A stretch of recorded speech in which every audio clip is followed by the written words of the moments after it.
31শে December রাত 12টা 1 মিনিটের সময় বাংলাদেশের শহর সমূহে বাজি পোড়ানো শুরু হয়। কথা ঠিক কিনা? আমি জিজ্ঞেস করতে চাই, এটা কি খ্রিস্টানের দেশ? জোরে বলেন, এটা কি খ্রিস্টানের দেশ? অবশ্য আমাদের দেশে খ্রিস্টান, হিন্দু, বৌদ্ধ যারা আছে তারাও আমাদের নাগরিক, সন্দেহ নাই। কিন্তু এই দেশ হচ্ছে পৃথিবীর দ্বিতীয় বৃহত্তম মুসলিম দেশ। খ্রিস্টানেরা নববর্ষ উদযাপনের জন্য বাজি পোড়াক, ফুর্তি করুক, যা মোল্লায় তাই করুক, কিন্তু একজন মুসলমান এই নববর্ষ উদযাপনের জন্য বাজি পোড়াতে পারে না, বোমা ফুটাতে পারে না, ফুর্তি করতে পারে না। মানে নাই, জাস্টিফিকেশন নাই। এটা যদি করা হয় আপনি খ্রিস্টানদের গোলামি করছেন, এটাই প্রমাণিত হবে। পয়লা বৈশাখ নববর্ষ উদযাপন করা হয় আমাদের দেশে। আজ 2-4 বছর ধরে শুরু হয়েছে পয়লা বৈশাখ উদযাপন করা। পয়লা বৈশাখে সকাল বেলায় বাসন্তী রঙের শাড়ি পরে সারা রাত রাস্তায় আলপনা এঁকে রমনা লেকের পাশে গিয়ে যুবতী আর যুবকরা বাসন্তী রঙের শাড়ি পরে সূর্য উদয়ের পানে করজোড়ে সেদিকে তাকিয়ে বলে, এসো হে নববৈশাখ স্বাগতম হে।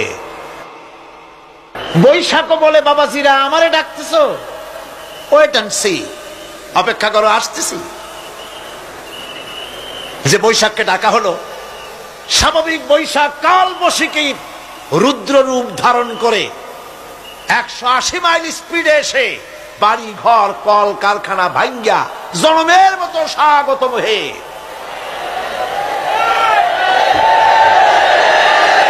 এরপর রাজনৈতিক নেতৃবৃন্দ এবং বুদ্ধিজীবী, ছাত্রছাত্রী, শিক্ষক, এক শ্রেণীর শিক্ষক বৃন্দ মঙ্গল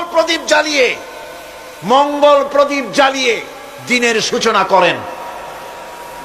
কুকুরের মুখোশ, গাধার মুখোশ, কুমিরের মুখোশ পরে মিছিল করেন। ঢোল আরো কি হাবিজাবি বাজাইয়া ফুর্তির চোটে শীতই পড়বে না খারাপ হয়ে থাকবে দিশা করতে পারে না। ঠিক কিনা কন? আমি জিজ্ঞেস করি, পয়লা বৈশাখের সাথে উদযাপন, নববর্ষ উদযাপনের সাথে মুখোশ পরার সম্পর্ক কি? গরু আর গাধার শূকরের মুখোশ পরে আপনি কি বুঝাতে চান যে নতুন বছরটা জাতির সাথে গাধার মতো ব্যবহার করবেন অথবা কুকুরের মতো? নাউযুবিল্লাহি মিন যালিক। মুসলমানদের জন্য জায়েজ নাই, হারাম হারাম। বৈশাখের কোনো গুরুত্ব নাই। পয়লা বৈশাখ যদি কিছু করতেই হয়, ফজরের নামাজ পড়ে, দরুদ পড়ে, তেলাওয়াত করে আল্লাহর কাছে মুসলমানের দোয়া করা দরকার। আল্লাহ, বিগত বছরটা পার করেছি গুনাহ করে, নাফরমানি করে, আগামী বছর আমাদেরকে নেককার বানাও, নামাজি বানাও, চরিত্রবান বানাও, দিনদার বানাও, বছরটা দেশের জন্য, জাতির জন্য কল্যাণকর করে দাও। ভালো হইতো না? ভালো হইতো না? ভালো হতো।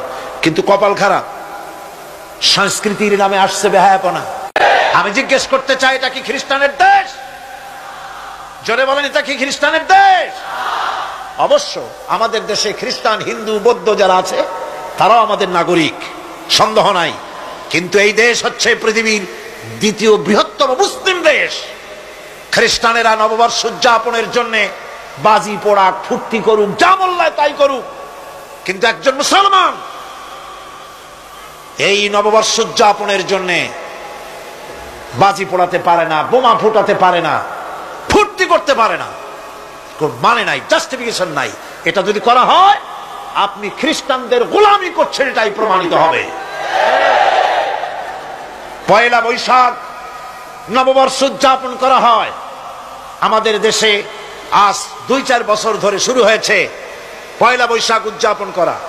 পয়লা বৈশাখে সকাল বেলায় বাসন্তী রঙের শাড়ি পরে সারা রাত রাস্তায় আলপনা এঁকে রমনা লেকের পাশে গিয়ে যুবতী আর যুবকরা বাসন্তী রঙের শাড়ি পরে সূর্য উদয়ের পানে করজোড়ে সেদিকে তাকিয়ে বলে, এসো হে নববৈশাখ স্বাগতম হে। বৈশাখও বলে, বাবাজিরা আমারে ডাকতেছো? ওয়েট এন্ড সি, অপেক্ষা করো, আসতেছি। যে বৈশাখকে ডাকা হলো, স্বাভাবিক বৈশাখ কাল বৈশাখীর রুদ্র রূপ ধারণ করে 180 মাইল স্পিডে এসে বাড়ি ঘর কল কারখানা ভাঙ্গা জনমের মতো স্বাগতম হে।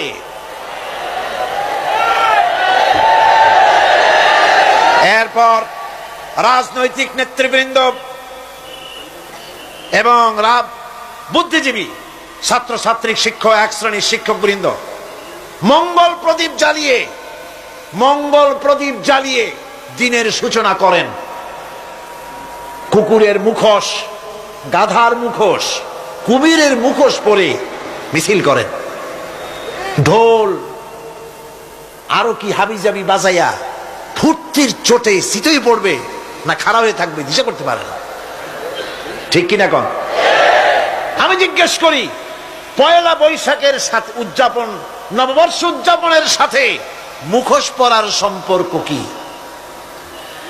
গরু আর গাধার শূকরের মুখোশ পরে আপনি কি বুঝাতে চান যে নতুন বছরটা জাতির সাথে গাধার মতো ব্যবহার করবেন অথবা কুকুরের মতো? নাউযুবিল্লাহি মিন যালিক। মুসলমানদের জন্য জায়েজ নাই, হারাম হারাম। বৈশাখের কোনো গুরুত্ব নাই। পয়লা বৈশাখ যদি কিছু করতেই হয়, ফজরের নামাজ পড়ে, দরুদ পড়ে, তেলাওয়াত করে আল্লাহর কাছে মুসলমানের দোয়া করা দরকার। আল্লাহ, বিগত বছরটা পার করেছি গুনাহ করে, নাফরমানি করে, আগামী বছর আমাদেরকে নেককার বানাও, নামাজি বানাও, চরিত্রবান বানাও, দিনদার বানাও। বছরটা দেশের জন্য, জাতির জন্য কল্যাণকর করে দাও। ভালো হইতো না? ভালো হইতো না? ভালো হতো। কিন্তু কপাল খারাপ, সংস্কৃতির নামে আসছে বেহায়াপনা।